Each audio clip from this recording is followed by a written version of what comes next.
Bone വോയേജിൻ്റെ പുതിയ വീഡിയോയിലേക്ക് എല്ലാവർക്കും സ്വാഗതം. ഞാൻ അനന്തശൈന ടെമ്പിളിൻ്റെ മുന്നിലാണ് നിൽക്കുന്നത്. അപ്പോൾ നിങ്ങൾക്ക് ഈ ഒരു വീഡിയോ ഫുള്ളായിട്ട് കാണണമെങ്കിൽ നിങ്ങൾ ആദ്യം മുതലേ കാണണം. അതിന് ഞാൻ എവിടെ നിന്നാണ് തുടങ്ങിയത് മുതൽ കണ്ടോളൂ. Hello guys, good morning, welcome to Bon Voyage. ഞാനുള്ളത് ചിക്മംഗ്ലൂരാണ്. ഞാൻ ഇന്നലത്തെ വീഡിയോയിൽ പറഞ്ഞ പോലെ ഞാനൊരു ബങ്കർ ബെഡിൻ്റെയാണുള്ളത്. 270 രൂപയുടെ ഒരു വളരെ simple cheapest option available at Chikmagalur. അപ്പം ഞാൻ എഴുന്നേക്കാൻ നല്ല ലേറ്റായി. ഇപ്പോൾ ഏകദേശം 8 മണി ആയിട്ടുണ്ട്. രാവിലെ എഴുന്നേറ്റ് നല്ല വിശപ്പ്. അപ്പോൾ എനിക്ക് ഇവിടുന്ന് പുറത്ത് പോകാനൊന്നും ഞാൻ റെഡി ആയിട്ടില്ല. അപ്പം എനിക്ക് എൻ്റെ അമ്മ വാട്ടി തന്ന് അവിലുണ്ട്. ഈ ശർക്കര പാവിലിട്ടിട്ട് അവിലിങ്ങനെ വാട്ടിയിട്ട് നല്ല എന്താ പറയുക ഏലക്കായെല്ലാം ഇട്ടിട്ട് നല്ല ഒരു ഫ്ലേവറിൽ ആക്കി തന്നിട്ടുണ്ട്. അപ്പം നമുക്കിതെല്ലാം കഴിച്ചിട്ട് സ്റ്റാർട്ട് ചെയ്യാം. ഒന്ന് ഫ്രഷപ്പ് ആയിട്ട് നമുക്ക് ഇറങ്ങാം. ഇതാണ് അമ്മ ഉണ്ടാക്കി തന്ന അവില്. ഇത് ചീത്തയാവാതെ നമുക്ക് ഒരാഴ്ചയിലധികം 2 ആഴ്ചയിലും നിൽക്കുന്നതാണ് പറഞ്ഞത്. കാരണം ശർക്കര പാവിൽ ഇങ്ങനെ വാട്ടിയെടുത്തല്ലേ. ടേസ്റ്റ് നോക്കട്ടെ. നല്ലുണ്ട്. കാഷ്വലിൽ ഇട്ടിട്ടുണ്ട്. ഞാൻ ഇവിടുന്ന് ബാഗെല്ലാം പാക്ക് ചെയ്തിട്ടുണ്ട്. നമ്മൾ ഇനി ഇവിടുന്ന് പോകുന്നതിന് മുമ്പേ ഞാൻ ഇവിടുത്തെ ആ ഒരു പുറത്തേക്കുള്ള വ്യൂ നോക്കിയതാണ്. അതിമനോഹരമായിട്ടുള്ള ഒന്നും തന്നെ നമുക്കിവിടെ കാണാനില്ല. അപ്പം നമുക്ക് ഇവിടുന്ന് പെട്ടെന്ന് തന്നെ ഇറങ്ങാനുള്ളൊരു സമയമായിരിക്കുന്നു. ഞാനങ്ങനെ ഹോസ്പിറ്റലിലേക്കുള്ള ബസ് കയറിയിട്ടുണ്ട്. ഇന്നിപ്പം നല്ല ഉച്ച സമയമായതുകൊണ്ട് നല്ല ചൂടാണ് ഇവിടെ. അപ്പം ഇവിടുന്ന് എന്താ പറയുക ചൂട് കൂടുതലുള്ളതുകൊണ്ട് ഹിച്ച് ഹൈക്ക് ചെയ്താൽ നല്ലോണം ക്ഷീണിക്കും. അപ്പോൾ ആ ഒരു ക്ഷീണം കുറയ്ക്കാൻ വേണ്ടിയിട്ട് ഈ ഒരു ഉച്ച സമയത്തേക്കുള്ള ഒരു ടൈമിൽ ഞാൻ ഡയറക്റ്റ് ഹോസ്പിറ്റലിൽ പോകാമെന്ന് വിചാരിച്ചിട്ടുള്ളത്. ഹോസ്പിറ്റലിൽ നിന്ന് നമുക്ക് ഹിച്ച് ഹൈക്ക് ചെയ്തിട്ട് ഹംപിയിലേക്ക് എത്താൻ എളുപ്പമാവും. അപ്പോൾ ഞാൻ ഇവിടുന്ന് വേഗം സ്കൂട്ടാവട്ടെ. കാരണം നമ്മൾ നിർത്തി പോവുകയാണെങ്കിൽ നമുക്ക് ഇനിയും ഒരു 3 ദിവസം കൂടി വേണ്ടി വരും ഈ പറഞ്ഞ ഹംപിയിലെല്ലാം എത്തണമെങ്കിലും. മെല്ലെ അല്ലേ ഞാൻ പോകുന്നത്. ഇപ്പം എന്തായാലും ഹോസ്പിറ്റലിലേക്ക് നമുക്ക് യാത്രയാവാം.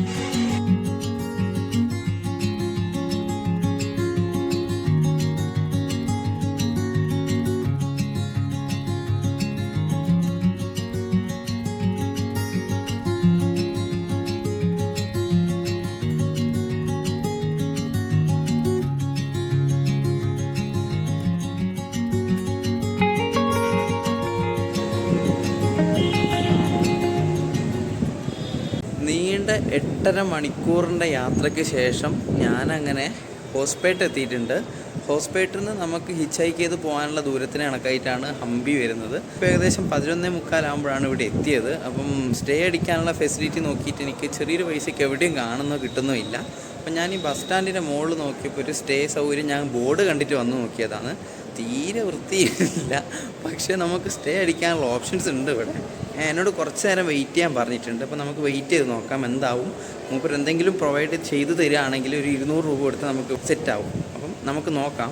ഞാൻ കുറച്ച് നേരം വെയിറ്റ് ചെയ്തതിന് ശേഷം എനിക്ക് ആ ചേട്ടൻ ഈ ഒരു ലോഡ്ജിൻ്റെ ഒരു ചേട്ടനാണ്, ലൊക്കേഷൻ എന്തോ ആണ് പേര്. അപ്പം ആ ചേട്ടൻ ഇരിക്കുന്ന ആ ഒരു റൂമിലെ ബെഡ് എനിക്ക് സെറ്റ് ചെയ്ത് തന്നിട്ടുണ്ട്. ഇത് മൂപ്പരെ ആ ഒരു CCTV എല്ലാം ആ ഒരു റൂമാണ്. അപ്പോൾ അതിൻ്റെ ഈ സൈഡിലത്തെ ഈ ബെഡ് എനിക്ക് സെറ്റ് ചെയ്ത് തന്നിട്ടുണ്ട്. അപ്പം ഇന്ന് എന്തായാലും കിടന്ന് ഉറങ്ങട്ടെ. നാളെ രാവിലെ എണീറ്റിട്ട് നമുക്ക് ബാക്കിയുള്ള കാര്യങ്ങൾ കാണാം. അപ്പോൾ ശരി, ഗുഡ് നൈറ്റ്. ഞാനങ്ങനെ ഫ്രഷപ്പായിട്ട് ഇറങ്ങിയിട്ടുണ്ട്. നമുക്കിന്ന് രാവിലെ തന്നെ 7 മണിയായിട്ടുണ്ട്. അപ്പോൾ നമുക്കിന്ന് രാവിലെ തന്നെ ഫുഡ് കഴിക്കണം. നല്ല വിശപ്പുണ്ട്. ഫുഡ് കഴിച്ചിട്ട് ബാക്കി കാര്യങ്ങളെല്ലാം നോക്കാം. നടന്ന് ഞാനിവിടെ ഒരു ചായപ്പീടിയേൻ്റെ മുമ്പിൽ എത്തിയിട്ടുണ്ട്. അപ്പോൾ ഇവിടെ നിന്നൊരു ഫുൾ ടീ കുടിക്കുകയാണ്. നമുക്ക് 10 രൂപയ്ക്ക് ഇവിടെ ഫുൾ ടീ കിട്ടുന്നുണ്ട്. അപ്പം ചായയെല്ലാം കുടിച്ച് ഇത്തിരി ബിസ്ക്കറ്റെല്ലാം കഴിച്ചിട്ട് നമുക്ക് നടന്ന് നോക്കാം. അങ്ങോട്ടേക്കാണ് പോകേണ്ടത്. ഹോസ്പിറ്റൽ എന്ന് പറഞ്ഞ സ്ഥലത്തിൻ്റെ ടൗണിൻ്റെ ഉള്ളിൽ കൂടെയുള്ളൊരു നടത്തമാണ് ഈ ഒരു സ്ഥലത്ത് കൂടെയുള്ളൊരു നടത്തം. ഈ ഹോസ്പിറ്റൽ എന്ന് പറയുന്നത് ബള്ളാരി ഡിസ്ട്രിക്റ്റിലെ ഒരു ഇമ്പോർട്ടൻ്റ് ആയിട്ടുള്ള ഒരു സിറ്റിയാണ്. സിറ്റി എന്ന് പറഞ്ഞാൽ ഒരു വലിയ ടൗണാണ്, അങ്ങനെ പറയാൻ പറ്റുള്ളൂ. ഇവിടെ ചില ആൾക്കാർ പൂവെല്ലാം വെക്കുന്നുണ്ട്. റോസാപ്പൂവും പല തരത്തിലുള്ള പൂക്കളെല്ലാം വെക്കുന്നുണ്ട്. അപ്പോൾ നമുക്കിങ്ങനെ ഈ വഴി നടന്ന് നേരെ ഹംപിയിലേക്ക് പോകുന്ന ആൾക്കാരെ വണ്ടിക്ക് കൈ കാണിച്ച് നോക്കാം. ഈ ഭാഗത്തുള്ള ആൾക്കാർക്ക് വൃത്തി പൊതുവേ കുറവാണ്. അങ്ങനെയാണ് എനിക്ക് മനസ്സിലാക്കാൻ പറ്റിയത്. പിന്നെ വൃത്തിയാക്കി വരുമ്പോഴേക്ക് ഭംഗിയുള്ളൊരു ടൗൺ ആയിരിക്കാം. നല്ല ബ്യൂട്ടിഫുൾ ആയിട്ടുള്ളൊരു സ്കൈ നമുക്ക് ഇവിടുന്ന് കാണുന്നുണ്ട്. സൂര്യനെല്ലാം ഉദിച്ചു വരുന്നതേ ഉള്ളൂ. സമയം ഇപ്പോൾ ഏകദേശം 7 മണി കഴിഞ്ഞൊരു 5-10 മിനിറ്റ് ആയതേ ഉള്ളൂ. ഇപ്പോൾ നല്ല ഭംഗിയുള്ളൊരു കാലാവസ്ഥയാണ്. ഇവിടെ 36 ഡിഗ്രി സെൽഷ്യസോളം നമുക്ക് ചൂട് ഇപ്പോഴത്തെ സിറ്റുവേഷനിൽ നമുക്ക് ഉച്ചയാകുമ്പോൾ എല്ലാം അനുഭവപ്പെടുന്നതാണ് കണ്ടത്. നമുക്ക് എന്തായാലും വണ്ടിക്ക് ಕೈ ಕಾಣಿಸಿ നോക്കാം. ನನಗೆ ಅನಂತ ಶಯನ ಟೆಂಪಲ್ಗೆ ಹೋಗಬೇಕು. 5 ಗುಡಿ ತುಂಬ ದೂರ ಇದೆ ಇಲ್ಲಿಂದ. ಹೌದಾ, താങ്ക് യു. അങ്ങനെ ഗിരീഷ് അണ്ണൻ്റെ ബൈക്കിൽ ഞാൻ ഒരു 1.5 കിലോമീറ്ററോളം ഞാൻ വന്നിട്ടുണ്ട്. ഇവിടുന്ന് എങ്ങോട്ടാണ് പോകേണ്ടതെന്നെല്ലാം നോക്കട്ടെ ഞാൻ. ഇതാണ് ഞാൻ നേരത്തെ ചോദിച്ച അനന്ത ശയന ടെമ്പിൾ. നമുക്ക് അവിടേക്ക് എത്താൻ വേണ്ടിയിട്ട് കുറച്ച് നടക്കാനുണ്ട്. ഒരു ടൗണിൽ തന്നെയുള്ളൊരു അമ്പലം കേട്ടോ. നമുക്ക് ഹംപിയിൽ പോകുന്ന വഴിക്ക് കാണാൻ പറ്റിയ ഒരു പഴയ സ്ട്രക്ചറാണ്. നമുക്കെന്തായാലും ഇതുവഴി നടന്ന് നോക്കാം. അങ്ങനെ നമ്മൾ അനന്ത ശയന ടെമ്പിളിൽ എത്തിയിട്ടുണ്ട്. ഇത് എത്ര മണിക്കാണ് തുറക്കുക എന്താണെന്നും അറിയില്ല. നല്ല ഗംഭീരമായിട്ടുള്ളൊരു സ്റ്റോൺ സ്ട്രക്ചർ തന്നെയാണ് കേട്ടോ. ഭയങ്കര ലുക്ക്. മോനെ അവിടെ ഗേറ്റിൽ അടച്ചിട്ടുണ്ട്. അവിടെ തുറന്നിട്ടുണ്ട്, ചെറിയൊരു ഗ്യാപ്പ് ഉണ്ട് കേട്ടോ.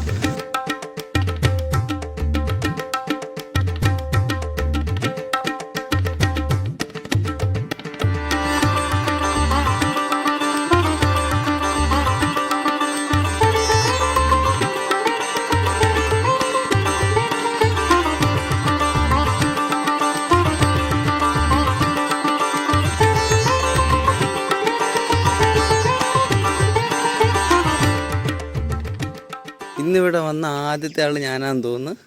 വേറെ ആരും വന്നിട്ടില്ല. പണ്ട് കാലത്ത് ആ ഒരു ഹംപിയിൽ പ്രധാനമായിട്ട് ഉണ്ടാക്കിയ വിജയനഗര സാമ്രാജ്യത്തിൻ്റെ അതുമായിട്ട് ബന്ധപ്പെട്ടിട്ടുള്ള ഒരു സ്ട്രക്ചർ തന്നെയാണ് ഇത്.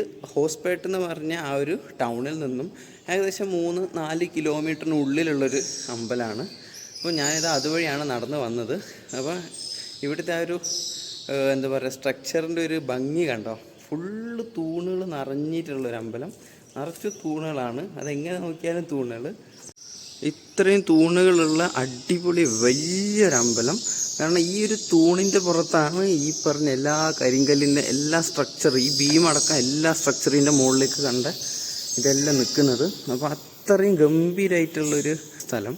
അപ്പോൾ ഇവിടെ ഈ ഒരു വൈബ് കാണുമ്പോൾ എനിക്ക് വലിയൊരു എന്താ പറയുക, ഇത് പോസിറ്റീവ് വൈബ് എനിക്ക് ഫീൽ ആകുന്നില്ല. പക്ഷെ ഇതൊരു അമ്പലം തന്നെയാണ് കേട്ടോ. ഈ ഒരു അമ്പലത്തിൽ പ്രതിഷ്ഠയൊന്നുമില്ല, എല്ലാം നശിപ്പിക്കപ്പെട്ട അവസ്ഥയിലാണ് കാണുന്നത്. അപ്പം ഈ അനന്ത ശയന ടെമ്പിൾ എന്നാണ് അമ്പലത്തിൻ്റെ പേരെങ്കിലും ഇവിടെ നമുക്കൊരു ആരാധനാമൂർത്തിയായിട്ടൊന്നും കാണുന്നില്ല. ഇത് പുറത്തെ ഭാഗത്തുള്ളൊരു സ്ട്രക്ചറാണ്. എനിക്ക് തോന്നുന്നു ഈ ഒരു മെയിൻ സ്ട്രക്ചർ വീണു പോകാതിരിക്കാൻ വേണ്ടി പിന്നീട് പണിത ഒരു കല്ലിൻ്റെ ഒരു ബിൽഡിംഗ് ഏരിയ ആണ് ഇതെന്നാണ് എനിക്ക് തോന്നുന്നത്. കാരണം ആ ഒരു ഡിഫറൻസ് നമുക്ക് കാണാൻ മനസ്സിലാവുന്നുണ്ട്. അപ്പം ഇതാണ് അമ്പലത്തിൻ്റെ ആ ഒരു മുകളിൽ വരുന്ന ഭാഗം. നല്ല കാലപ്പഴക്കം ചെന്ന് എല്ലാം നശിച്ചു പോയിട്ടും പിന്നെ നശിപ്പിച്ച് കളഞ്ഞതുമായിട്ടുള്ള രീതിയിലുള്ള സ്ട്രക്ചേഴ്സ് നമുക്ക് കാണാൻ പറ്റുന്നുണ്ട്. ഈ ആനയുടെ മുമ്പിൽ ആനക്കൊമ്പ്, തുമ്പിക്കൈ അതെല്ലാം പൊട്ടിച്ച് തകർത്ത രീതിയിലാണ് നമുക്ക് മുന്നിൽ നിന്ന് കയറി വരുമ്പോൾ കാണാൻ പറ്റുന്നത്. ഈ ഒരു അമ്പലത്തിൻ്റെ കിഴക്ക് വശത്തായിട്ട് നമുക്ക് ഇങ്ങനെയൊരു കിണർ കാണുന്നുണ്ട്. ഭയങ്കര പേടിപ്പെടുത്തുന്നൊരു സ്ട്രക്ചർ കേട്ടോ. അതിൻ്റെ ഉള്ളിലേക്ക് താഴേക്ക് പോയതാണ്. കിണറിൻ്റെ ഉള്ളിൽ അത്യാവശ്യം വെള്ളമുണ്ട്. ഈ ഒരു വേനൽക്കാലത്ത് നമുക്ക് സർവൈവ് ചെയ്യാനുള്ള രീതിയിലുള്ള വെള്ളം നമുക്ക് ആ ഒരു ലെവലിൽ കാണുന്നുണ്ട്. അതിഗംഭീരമായിട്ടുള്ളൊരു കൂറ്റൻ നിർമ്മിതിയായിട്ടുള്ളൊരു കിണറാണ് കേട്ടോ ഇത് ഈയിടെയായിട്ട് ഈ കല്ലെല്ലാം ഇങ്ങനെ പാകി ചെയ്തതുപോലെ എനിക്ക് തോന്നുന്നത്. പുതിയ പുതിയ കല്ലുകൾ പാകിയതുപോലെ തോന്നുന്നുണ്ട്.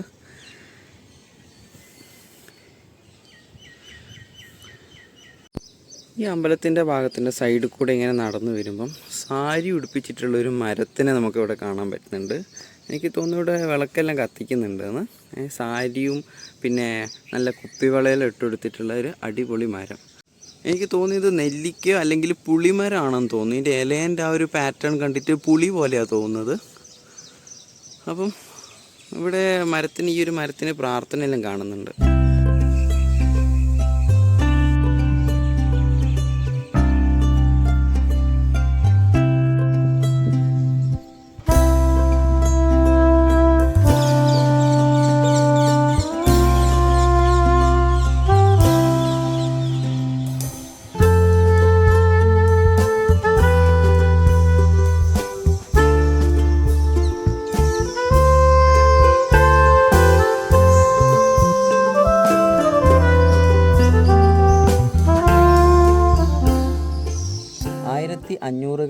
തുടക്കത്തിൽ കൃഷ്ണദേവരായ പറഞ്ഞ വിജയനഗര സാമ്രാജ്യത്തിൻ്റെ രാജാവ്, വളരെ വെൽ നോൺ ഫേമസ് ആയിട്ടുള്ള രാജാവാണ്.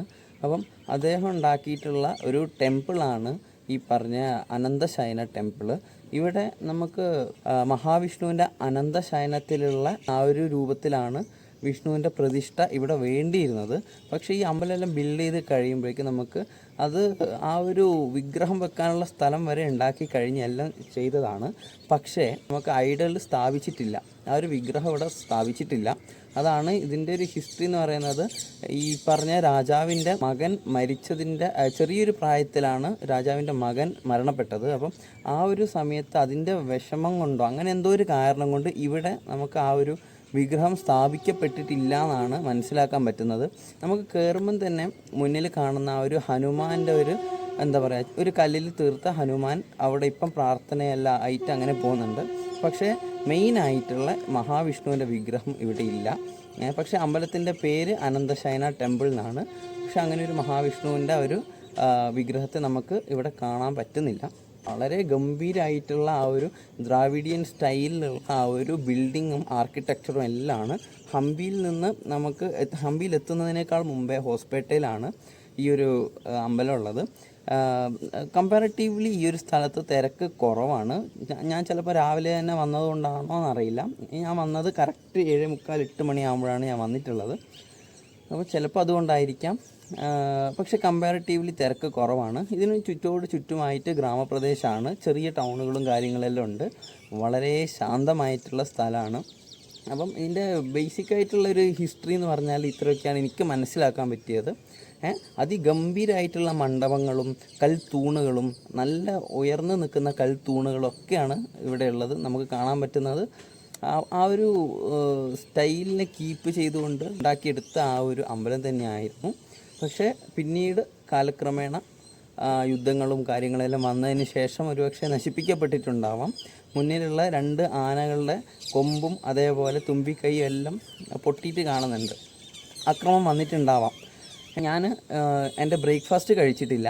അപ്പോൾ നമുക്ക് ഈ അനന്തശയന ടെമ്പിളിൻ്റെ സൈഡിൽ പുറത്തിരുന്നു കൊണ്ട് നമുക്ക് നല്ല ഒരു ബ്രേക്ക്ഫാസ്റ്റ് ഞാൻ കഴിക്കുകയാണ്. ഇവിടെ ഇരുന്നുകൊണ്ട് വളരെ പീസ്ഫുൾ ആയിട്ടുള്ള ആ ഒരു കിളീൻ്റെ ഒരു ശബ്ദങ്ങളും വന്ന സൂര്യൻ്റെ ഇളം വെയിലും എല്ലാം കൊണ്ടുകൊണ്ട് നമുക്ക് രാവിലത്തെ ബ്രേക്ക്ഫാസ്റ്റ് എന്തായാലും കഴിക്കാം.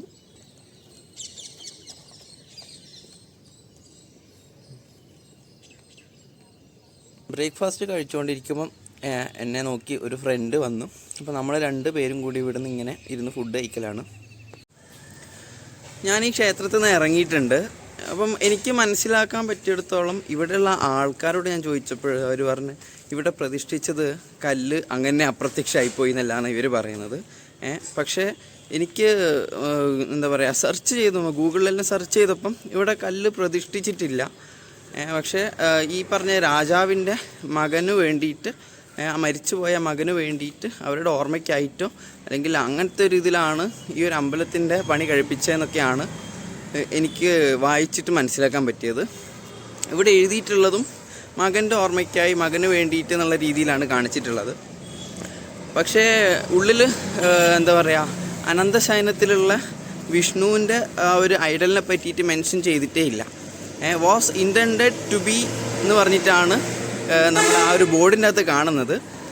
അപ്പം വെച്ചിട്ടുണ്ടായിരുന്നില്ല എന്നാണ് എനിക്ക് മനസ്സിലാക്കാൻ പറ്റിയത്.